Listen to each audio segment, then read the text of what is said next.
आसमान आग से जल रहा था, जैसे जमीन अचानक फट गई हो और पूरी की पूरी शहरें एक ही पल में निगल ली गईं।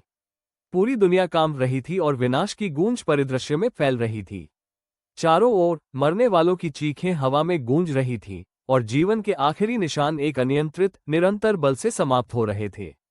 हमारा साम्राज्य टूट रहा था। ये पहली बार नहीं था जब हमारी दुनिया ने तबाही का सामना किया था, लेकिन इस बार पुनर्निर्माण का कोई अवसर नहीं था। कोई आशा बाकी नहीं थी। परमाणु युद्ध नियंत्रण से बाहर हो चुका था। हमारे ही हथियार हमारे खिलाफ हो गए थे और एक पल में पूरे महाद्वीप विलीन हो गए। घातक विकिरण, तेज हवाएं और तबाह हो चुकी धरती, हमने जो कुछ भी बनाया था वो एक झपकी में समाप्त हो गया। हम उस भयावह सत्य का सामना कर रहे थे, विलुप्ति अब अनिवार्य थी। जब हमारी दुनिया टूटने लगी, हम दूर ठंडी लाल आकाश के पार एक छोटे से नीले ग्रह को देख रहे थे। पृथ्वी, ये हमेशा एक दूर की आशा थी, अगर हमारी दुनिया कभी खत्म हो जाए तो शरण लेने का सपना। अब वही सपना हमारे जीवित रहने का एकमात्र अवसर था। प्रवास शुरू हुआ। हमारे प्रकार के आखिरी बचे हुए लोग जहाजों में सवार हुए और मरती हुई ग्रह को पीछे छोड़ते हुए बढ़े। वापसी का कोई रास्ता नहीं था। हम अंतरिक्ष के विशाल विस्तार में यात्रा करते हुए जानते थे कि मंगल पर हमारा कोई भविष्य नहीं था। पृथ्वी, प्राचीन, अज्ञात और अव्यावहारिक, हमारा एकमात्र आश्रय था।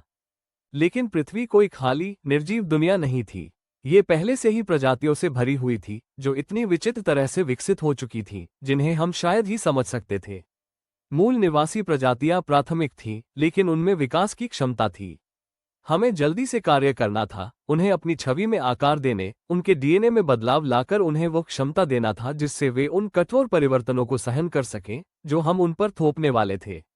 उनकी विकसित सभ्यताओं की छांव में हमने अपना काम शुरू किया।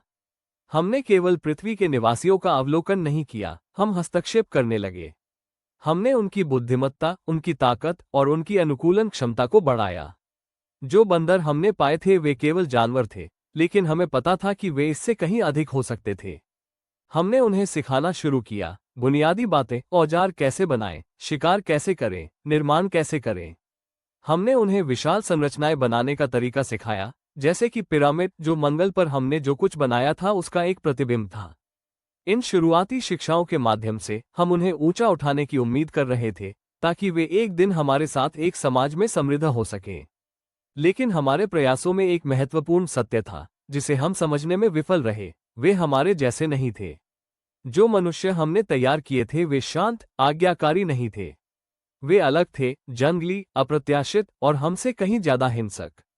उनके मन तेज थे, हाँ, लेकिन वे उन प्रवृत्तियों से भी भरे हुए थे जिन्हें हमने नजरअंदाज किया था। वे जल्दी से सीखते थे, लेकिन वे भी नफरत करने लगे थे।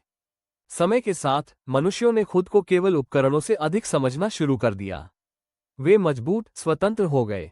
उनके समाज बन गए, उनकी संस्कृतियां विकसित हो गईं, लेकिन उनकी मानसिकता अपरिवर्तित रही। और जैसे जैसे उनका ताकत बढ़ी, वैसे वैसे उनके विद्रोह की इच्छा भी बढ़ने लगी। फिर एक दिन ऐसा हुआ, वह नाजुक शांति जो हमने बनाई थी टूट गई।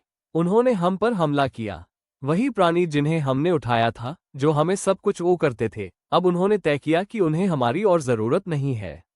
वे हथियारों के साथ जो हमने उन्हें बनाना सिखाया था, हम पर हमला कर दिया। वही संरचनाएं जिन्हें हमसे बनाने में मदद मिली थी, वही औजार जो हमने बनाए थे, अब हमारे खिलाफ इस्तेमाल हो रहे थे।